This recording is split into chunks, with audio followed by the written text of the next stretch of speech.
안녕하십니까, 레필입니다. 12월 29일 두산중공업 보도록 하겠습니다. 먼저 증시 보겠습니다. 코스피 0.8%, 거의 0.9%죠. 하락했고요. 코스닥은 0.06% 상승을 했습니다. 오늘 증시는 또 반대로 어제, 그 다음에 그제 기관 투자자가 굉장히 크게 매수를 했었는데요. 오늘은 이제 이렇게 매도를 좀 했고요.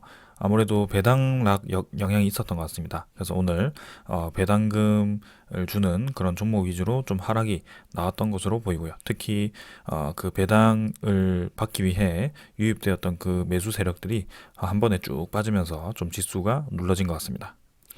그래서 아무래도 고배당주 위주로 좀 하락이 있었을 것 같고요. 네, 거기에 대해서 조정이 좀 있었습니다. 자, 그래서 오늘 수급은 사실은 배당락에 의해서 빠진 거기 때문에 뭐 크게 뭐 걱정할 필요 없을 것 같고요. 그 전 어제도 사실 크게 들어온 것이 아마 배당금을 받기 위한 뭐 그런 유입일 수도 있겠다라는 생각이 듭니다. 자, 그래서 일단 차트를 보게 되면 코스피 지수는 오늘 초반에 상승하다가 밀리면서 하락을 마무리했는데요. 뭐 계속 비슷합니다. 그래서 뭐 크게 말씀드릴 거 없이 21선 근처에서 이렇게 뭐 지수를 형성하고 있고요. 여기서 이제 뭐 올해 뭐 큰 상승 없이 장을 마무리하지 않을까.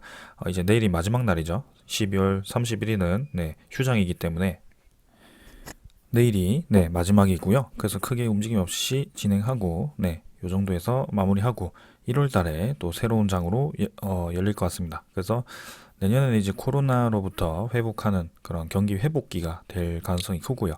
거기에 대해서 이제 경기가 회복되면 아무래도 소비 심리가 살아나면서 물가가 다시 올라갈 수밖에 없습니다. 그래서 거기에 대해서 뭐 FOMC라든지 그런 곳에서 이제 금리라든지 테이퍼링 계획을 이제 차곡차곡 내놓을 것입니다. 거기에 대해서 또 이제 조정이 있을 수 있겠지만 이 경기가 움츠렸다. 그러니까 움츠렸죠. 사실 움츠렸는데 경기를 살리기 위해서 부었던 유동성 자금이 사실은 경기에 들어가지 않고 오히려 이제 이런 주식이라든지 부동산으로 다 들어갔었기 때문에 이제 진짜 코로나가 풀렸을 때는 경기로 돈이 흘러갈 가능성이 큽니다. 그래서 그런 경기 회복으로 인해서 뭐 이때까지 코로나로 인해서 타격을 받았던 산업들이 살아날 가능성이 크고요. 특히 대면 시스템들이 다시 살아나겠죠. 그리고 뭐 기업 실적들이 올라감으로써 거기에 대해서 또 가치주 혹은 실적주들이 또다시 성장성에 이제 반영이 되어 가지고 주가가 또 올라갈 가능성도 충분히 있습니다. 자, 그래서 일단은 금리 인상도 중요하긴 하지만 회복에 대한 그런 기대감도 반영될 가능성이 있는 그런 새해가 될 거라고 생각을 합니다. 자, 그래서 그 주가가 뭐 정확하게 어느 방향으로 갈지는 사실은 좀 더 지켜봐야지 알 것 같고요. 사실 뭐 전체적인 트렌드 자체는 이런 식으로 조금씩 떨어지는 방향으로 갈 수밖에 없다라고 생각을 합니다. 금리 인상 때문에 그리고 유동성 자금이 계속 빠지는 방향으로 갈 거기 때문에 그런 식으로 진행될 거라고 보고 있는데 내년에 당장 뭐 이런 식으로 크게 하락을 한다라고 보기에는 좀 무리가 있을 수 있다. 그렇게 생각을 합니다. 그래서 오히려 경기 회복으로 인한 반등을 했다가 서서히 이제 다시 떨어지는 방향으로 가지 않을까라는 생각을 합니다.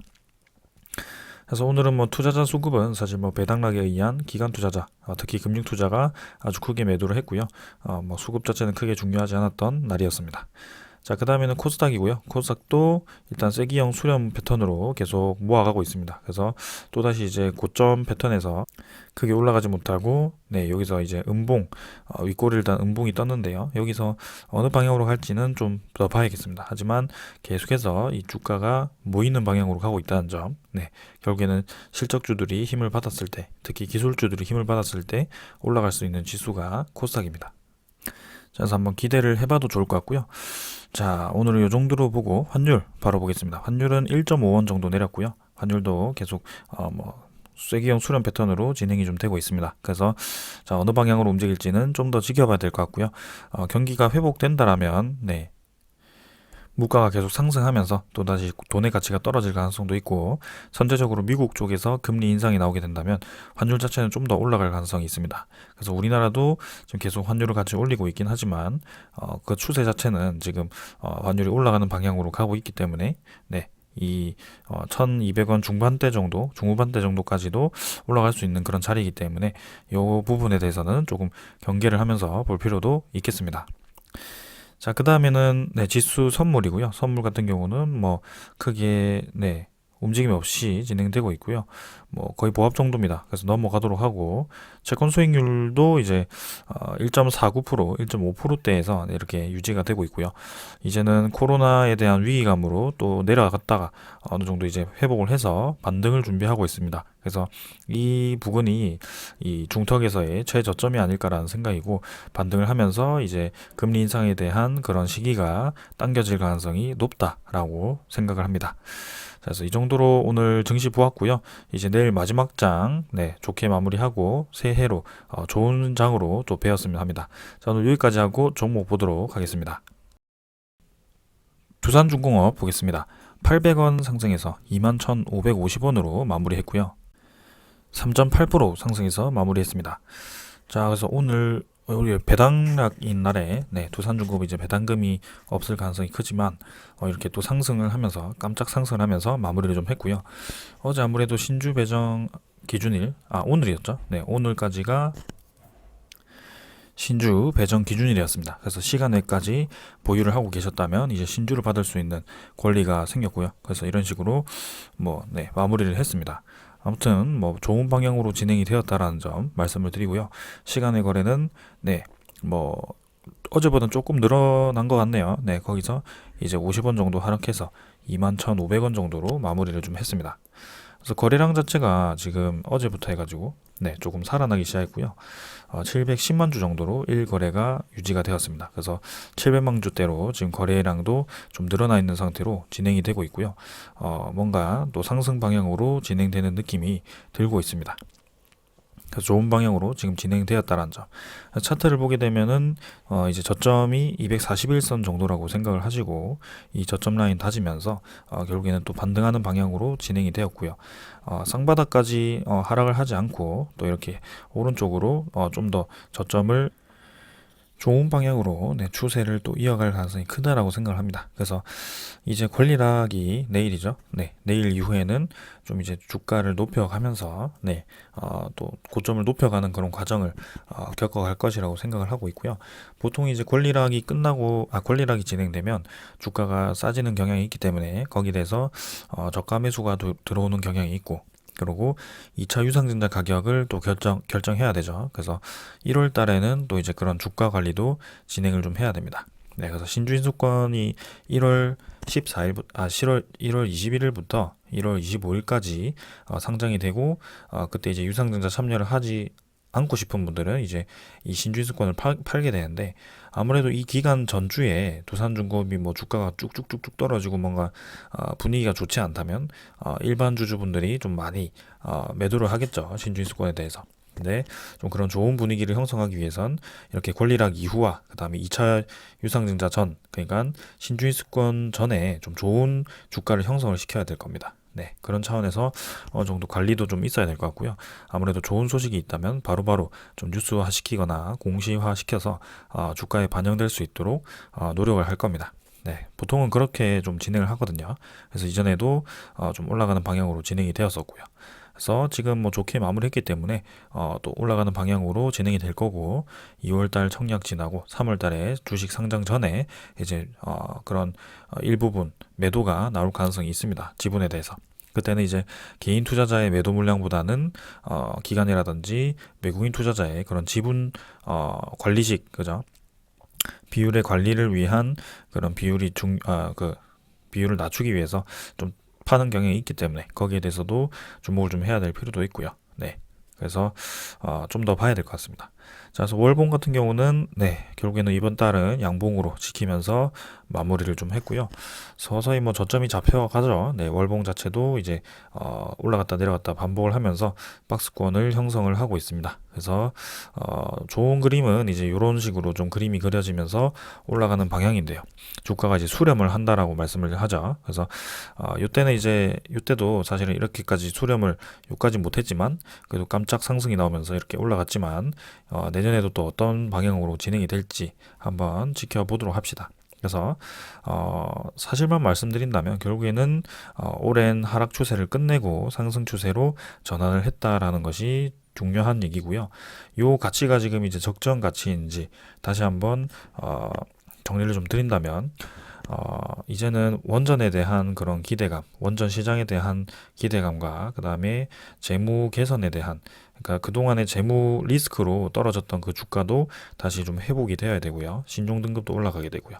그 다음에 세 번째는 그룹 차원에서의 신사업 투자입니다. 네. 그래서 이 그룹 차원에서 또 시너지가 발휘가 되고 있기 때문에 이렇게 두산중공업이 충분히 미래 가치가 있고 성장성이 있다라고 판단이 됩니다.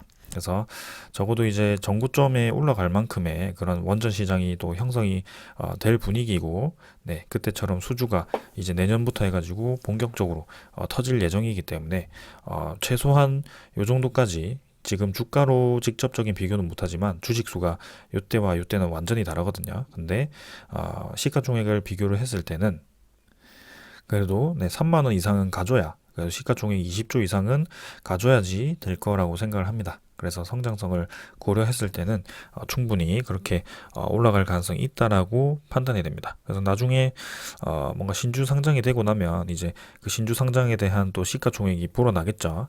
그거를 이제 좀 감안을 해서 한번 생각도 해보겠습니다. 그거는 이제 내년에 진행을 할 거고요.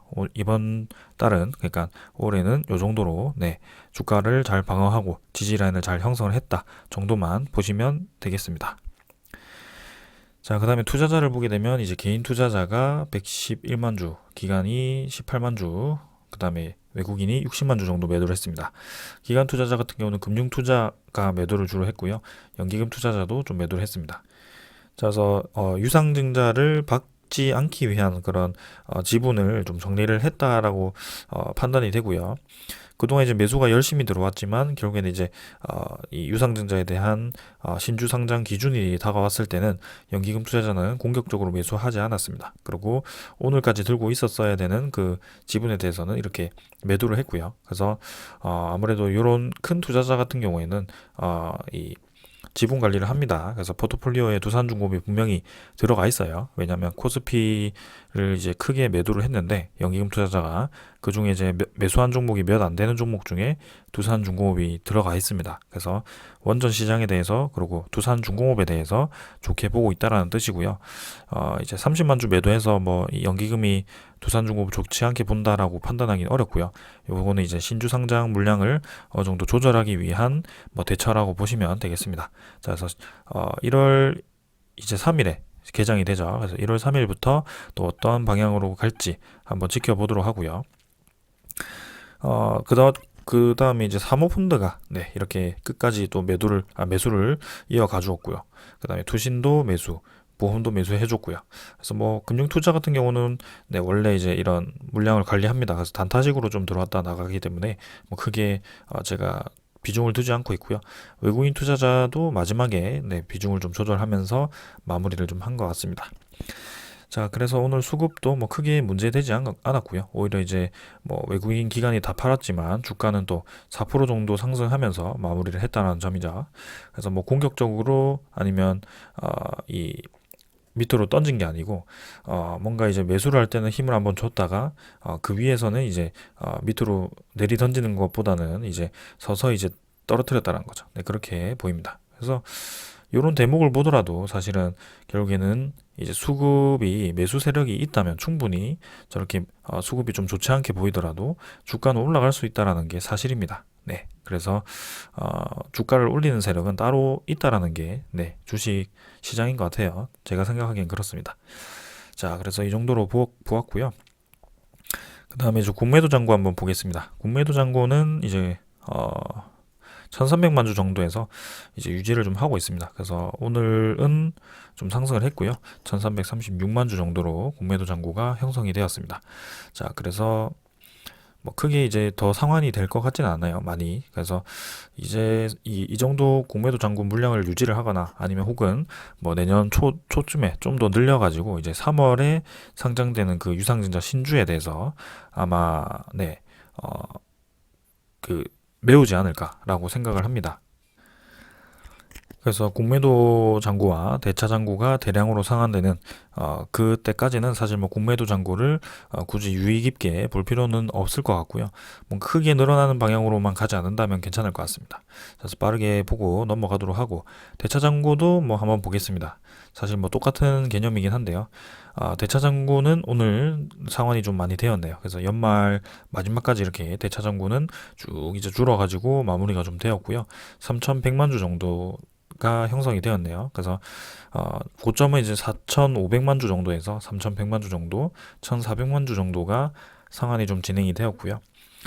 여전히 이제 3,100만 주면 좀 많은 편이긴 합니다만, 뭐 여기가 이제 주가에 뭐 크게 영향을 미치는 이 대차 잔고라고 보기에는 좀 어려울 것 같습니다. 그래서 이것도 이제 뭐 크게 신경 쓰기보다는 이제 추세 자체를 살피는 게 좋을 것 같고요. 이제는 감소하는 방향으로 가기 때문에 뭐 크게 염려할 것은 없을 것 같습니다.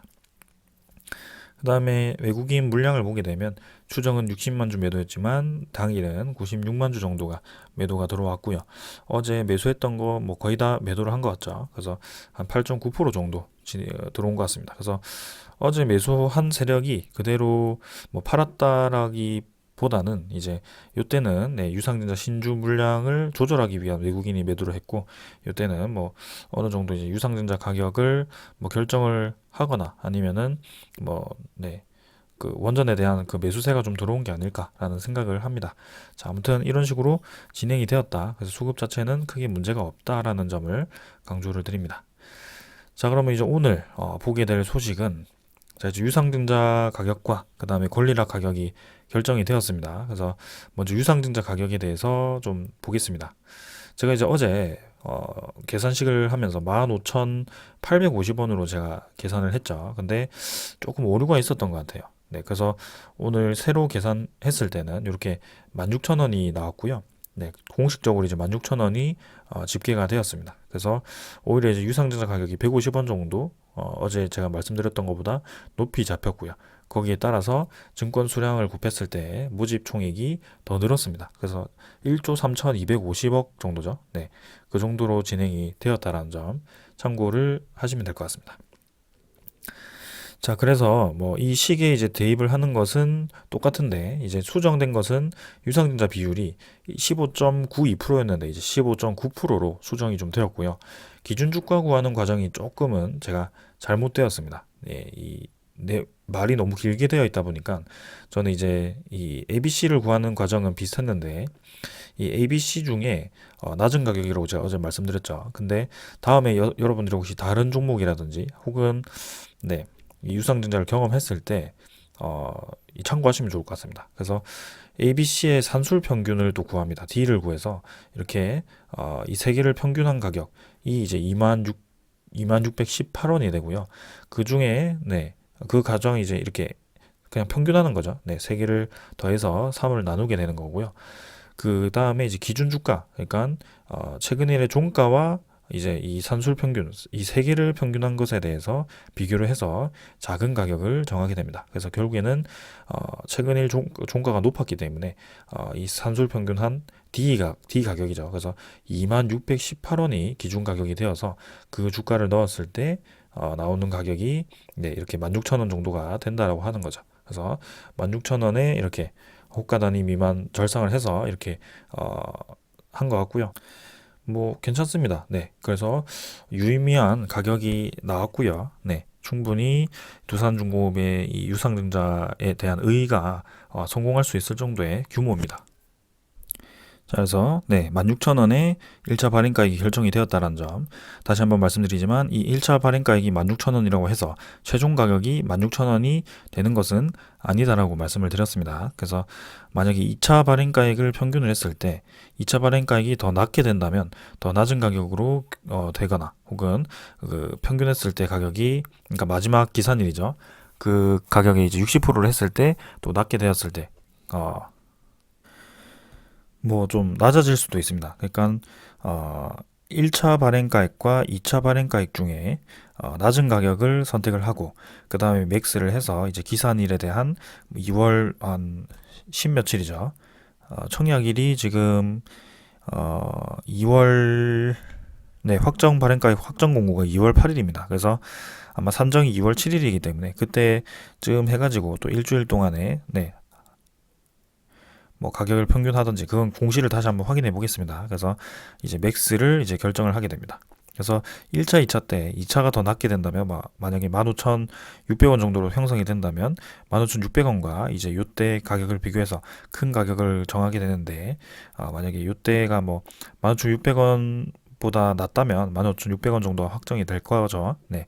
그런 식으로도 진행이 될 수 있지만 뭐 더 높아지는 방향도 충분히 있다는 점. 아까도 말씀드렸지만 2차 발행가액 때는 대부분 이제 권리락 이후기도 하고 그다음에 이그 신주인수권에 대한 거래가 있기 때문에 어느 정도 유상증자를 성공률을 높이기 위해서는 주가가 조금 관리가 되어야 되는 시점이라는 것을 말씀을 드립니다. 그래서 오히려 2차 발행가액이 좀 더 높은 방향으로 갈 수가 있고요. 그래서 1차, 2차 중에 낮은 가격이 선택된다면 당연히 1차 발행가액이 16,000원 정도가 설정이 될 거고 그럼 1차 발행가액과 이제 그 청약일 기준 으로 해서 그 일주일 정도의 가중산술 평균을 해서 두 개를 비교했을 때 또 높은 가격을 선택하기 때문에 최소 16,000원 정도는 확보가 될 수도 있다. 뭐 그 정도로만 좀 참고를 해주시면 될 것 같습니다. 그래서 작년에 진행한 유상증자는 오히려 유상증자 가격이 높아졌다라는 점 참고해 주시고요. 만약에 높아지게 되었을 때는 우리 입장에서는 유상증자 이 비용이 더 들어가는 게 아닌가 그렇게 생각하실 수도 있지만 만약 이 유상증자 가격 자체가 높게 형성이 되었다라는 것 자체가 평균 가격 그러니까 산술 평균 가격이 높아졌다라는 겁니다. 그래서 그때쯤 되었을 때는 이 유상증자 가격이 높아지더라도 충분히 이해할 수 있을 법한 가격으로 올라가 있을 거고요. 네, 현재가가. 네, 그래서 뭐 전혀 그런 거 신경 쓸 필요가 없습니다. 그래서 기업 입장에서 오히려 유상증자 가격이 올라갈수록 투자금이 확보되기 때문에 좋게 작용을 할 수가 있다라고 그리고 기업 입장, 그러니까 시장 입장에서도 좋게 받아들일 겁니다. 그래서 그런 방향으로 지금 진행이 되고 있다라는 점. 그래서 12월 30일에 권리락이 진행이 되고요.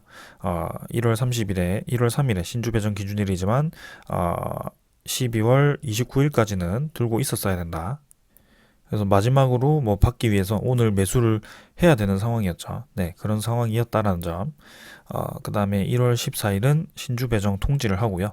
21일부터 25일까지 5일 동안 신주인수권 상장이 되게 됩니다.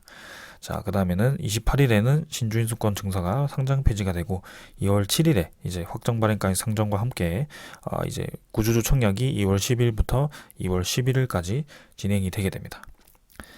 그래서 이런 식으로 진행이 되고 마지막에 3월 4일에 신주 상장 예정일이 있습니다. 네, 이렇게 진행됩니다. 그래서 전체 일정 한번 다시 확인을 해봤고요.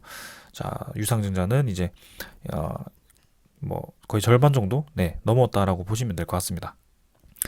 어느 정도 윤곽이 잡혔다라고 보시면 될 것 같고 크게 무리 없이 잘 진행되고 있다라는 점 말씀드립니다.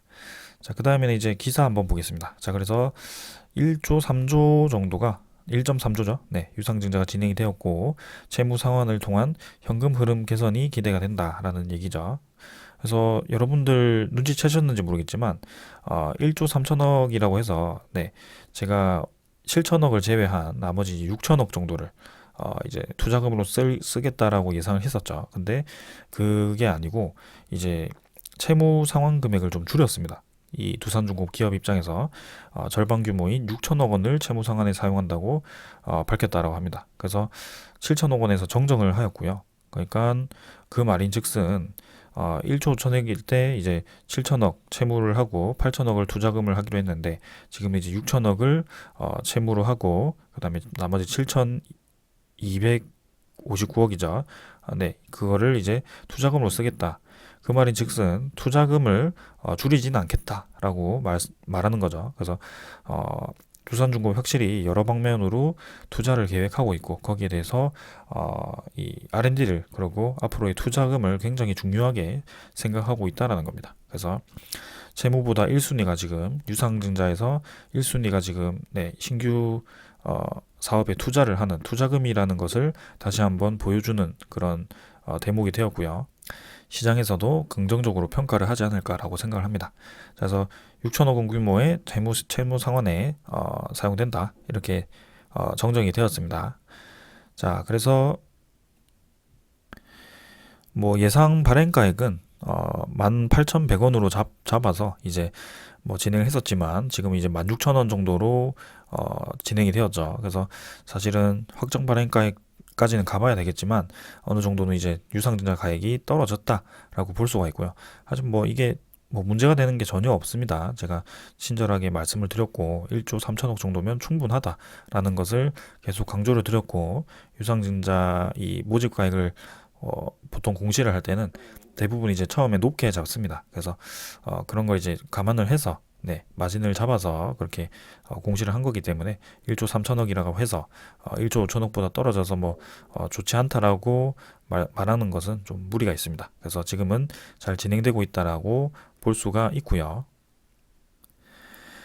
자, 그래서 핵심은 네, 뭐 그 사용 금액에 대해서 이렇게 뭐 납부를 한다라고 했는데 그건 좀 이따가 보도록 하고요. 유상증자를 성공을 하면 전체 채무 규모 중 85.7%를 갚을 수 있을 것으로 기대가 된다. 이번 유상증자로 마련하는 자금으로 상환 대상 차입금 중 만기 시한이 가장 급한 부채부터 상환할 것으로 예상이 되는데 이들 차입금 만기일은 오는 4월부터 12월까지라고 합니다. 그 말은 이제 내년에 4월부터 12월까지 만기가 다가오는 차입금에 대해서 상환을 진행한다는 것은 내년에 당장 급한 불을 끌 일은 없다라는 거죠. 네, 그래서 내년에는 신사업에 집중을 할 수 있다라고 보시면 될 것 같습니다. 자, 그래서 나이스 평가, 네, 신용평가 연구원은 유상증자가 원활히 이루어질 경우에는 추가적인 재무구조 개선과 그다음에 금융 비용이 부담이 완화되어서 현금 흐름 개선이 나타날 것으로 전망이 된다라고 평가를 했습니다. 그래서 나머지 자금 이제 7,260억 원을 내년부터 2026년까지 가스터빈과 풍력, 수소, 그다음에 차세대 원자력 등 신성장 포트폴리오를 확대해서 투자 자금으로 사용할 예정이라고 합니다.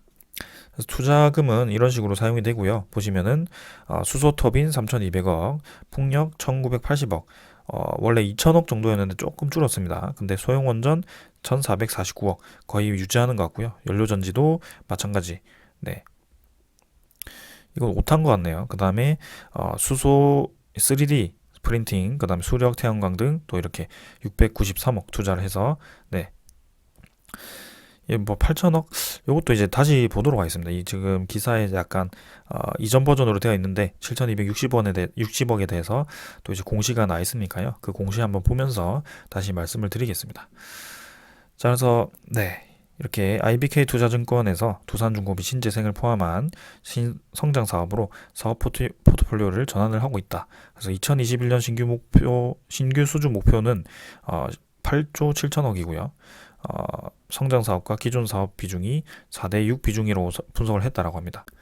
그리고 2025년 신규 수주 목표는 9조 7천억 원으로 네, 기존 사업과 성장 사업 비중이 4대 6으로 전환될 것으로 기대를 한다라고 덧붙였다라고 하죠. 그래서 2021년 대비 2025년 신규 수주 목표가 1조 정도가 늘어나는 방향이고요. 아무래도 수소 가스터빈과 그 다음에 풍력 에너지가 차지하는 비중이 크지 않을까. 그리고 소형 원전도 그렇고요. 자, 그래서 SMR 같은 경우는 이미 우리가 예상하고 있죠. 벌써 기자재 수주에 대해서 한 3조 이상을 또 수주할 것으로 무난히 수주할 것으로 예상이 되고 있기 때문에 거기에 대해서 매년 한 5천억에서 6천억 가까이는 기자재 수주가 있을 거라고 생각을 하고 있습니다. 그래서 2023년부터 본격적으로 그렇게 나올 거고요. 2022년부터는 신규 수주 금액, SMR 신규 수주 금액이 한 900억 정도로 잡혀 있습니다. 그래서 지금 뉴스케일 파워를 통한 기자재 납품이 미국의 6기, 그 다음에 그 루마니아 쪽에 12기, 그 다음에 우크라이나라든지 뭐 카자흐스탄이라든지 아니면 영국, 뭐 프랑스 이쪽에 뭐 많습니다 지금. 그래서 네, 기대가 되는 분야고요. 나머지 뭐 5천억 정도는 가스터빈이라든지 아니면 풍력 사업이 되지 않을까라고 생각을 합니다. 자, 그래서 기사 다 살펴봤고요. 여기에 대해서 아까 말씀드린 세부 사항을 다시 한번 보겠습니다. 자금의 사용 목적을 보시면 나온다고 제가 말씀을 드렸죠. 그래서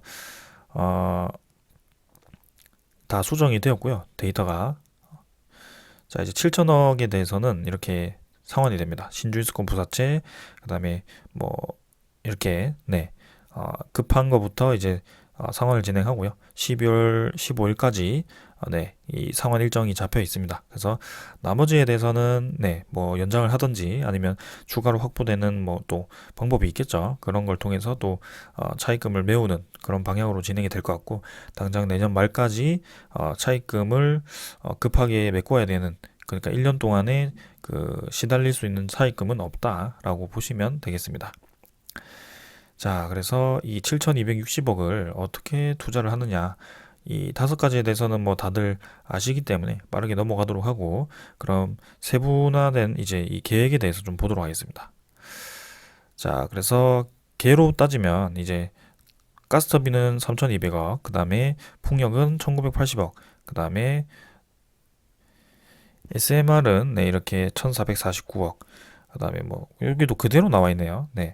여기 이제 수정이 아직 되지 않은 것인지 일단은 나머지 800억에 대해서 뭐 어떻게 돈을 뺄지는 모르겠지만, 아무래도 뭐 크게 뭐 문제가 될 건 아닌 것 같습니다. 그래서 이 8천억, 8,061억이라고 했을 때 사실 뭐 그냥 비율로 따졌을 때는 10% 정도만 빼면, 각자 10% 정도만 빼면 뭐 한 2,900억, 가스터비는 2,900억, 그 다음에 그 풍력은 1,700억, 그 다음에 뭐 SMR은 뭐 1,300억, 뭐 이렇게 진행하지 않을까 싶습니다. 나머지 여기도 10%씩 빼고요. 그래서 아직 뭐 수정이 안 된 것인지 그렇네요. 아무튼 세부 계획은 이런 식으로 되어 있습니다. 그래서 매년 각 분야에 대해서 투자를 진행할 예정이고요.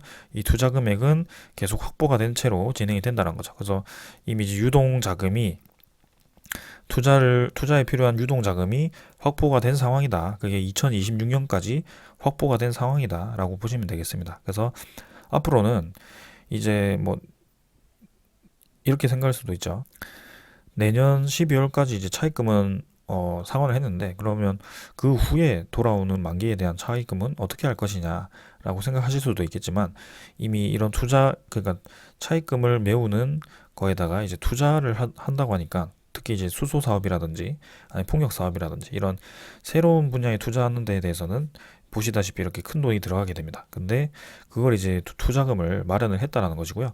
요거는 이제 제외하고 이제 차입금 상환에 집중을 할 수가 있고, 그 다음에 이 투자금 확보를 통해서 신사업에 집중을 하고, 그 다음에 지금은 원전에 대한 변곡점과 이런 에너지에 대한 관심이 높아지는 상황이기 때문에 수주도 높아질 수밖에 없다라고 생각을 하는 것이죠. 그래서 이번 유상증자에 대해서 굉장히 좋게 평가를 하는 것이고, 기회라고 저는 말씀을 드리고 싶습니다. 그래서 뭐 대규모 유상증자를 또 했네라고 뭐 부정적으로 생각하실 수도 있겠지만, 큰 그림을 보았을 때는 아주 적절한 때 적절한 투자금을 확보를 하고, 그 다음에 채무 상환도 진행해서 내년에 진짜 이 사업에 집중할 수 있는 그런 교두보를 마련할 수 있는 해를 만들었다라고 평가를 하고 싶네요. 자, 그 다음에 이제 수주 금액이 아까 9조 얼마였죠? 근데 두산중공업의 사실 연결 매출액을 보게 되면 그 매출액이 한 13조 정도가 됩니다. 그러면 수주 금액이 9조면 좀 작지 않은가라고 생각하실 수도 있을 것 같습니다. 그래서 여기 또 사업 현황에 대해서도 나오는 게 있거든요. 근데 뭐 제가 뭐 전부 다 자세하게 설명드리긴 좀 그렇고요. 뭐 간단하게 보시면 원자로 증기 발생기 1400메가와트 급 이제 원자로 증기 발생기를 두산중공업에서 생산할 수 있다라는 게 또 나와 있고요. 이번에 체코 수주라든지 폴란드 수주가 관련이 되어 있죠. 자, 그래서 이런 뭐 실적들이 다 나와 있으니까 아마 참고하셔도 좋을 것 같습니다. 그래서 생산 능력, 뭐 담보, 뭐 이런 거 다 나와 있습니다. 우리가 보아야 될 것은 여기 나오죠. 매출 실적 정도고요. 그 다음에 수주 금액이 좀 나와 있는데 그게 한참 찾았습니다. 자, 그래서 당분기 말 현재 주요 사업 부문별 수주 상황입니다. 그래서 보시면은 자, 자와 90호기 제외 기초가 이제 한 14조 정도가 있고요. 자와 90호기는 제가 찾아보니까 인도네시아 쪽에 화력 발전소더라고요. 그거를 이제 제외가 아니고 외저외. 그래서 포함해서 하는 것 같고요. 자, 그래서 처음에는 이제 14조가 있었는데 올해 이제 2조 5천억을 추가로 수주를 했고, 요거는 개별 수주죠. 그 다음에 매출기 상액은 이제 매출로 잡힌, 그러니까 제외를 한 겁니다. 그래서 수주 잔고는 지금 12조 8천억이다. 꽤 많죠. 근데 신규 수주가 지금 2조 5천억입니다. 개별로 봤을 때. 네. 근데 뭐 아까 그 기사가 언급한 게 이제 목표가 뭐 개별인지 아니면 연결인지 모르겠지만 일단 2025년까지는 9조 5천억을 목표로 한다라고 하죠. 근데 이게 뭐 두산건설 인프라코어 파켓, 인프라코어는 뭐 제외하더라도 아무튼 전체 이 증감이 3조 5천억밖에 되지 않습니다. 1년 동안. 그래서 이 9조라는 게 상당히 의미가 큰 거고요. 전체 수주 잔고가 20조 정도가 되는데 이 중에 9조 정도를 한다라는 것은 거의 절반 정도를 1년 만에 수주를 한다는 거죠, 추가로. 그래서 지금 규모와는 완전히 차원이 다른 규모를 목표가로 잡아놨다라고 보시면 되겠습니다. 자, 그래서 두산중공업 앞으로 저는 성장할 일만 남았다라고 보고 있고요. 중공업이라는 이름을 가지고 조금은 이제 부정적인 인식도 있고, 그 다음에 투자하기 껄끄러운 기업일 수도 있겠지만 완벽하게 턴어라운드를 하고 이 에너지에 대한, 특히 원전에 대한 관심도가 높아짐에 따라서 이렇게 계속 긍정적으로 진행이 되고 있다는 점 계속 말씀을 드립니다. 그래서 내년에도 좀 좋은 방향으로 계속 진행될 거라고 거의 확신을 하고 있고요. 네, 한번 끝까지 한번 가보겠습니다. 자, 오늘 여기까지 하고 마무리하도록 하겠습니다. 감사합니다.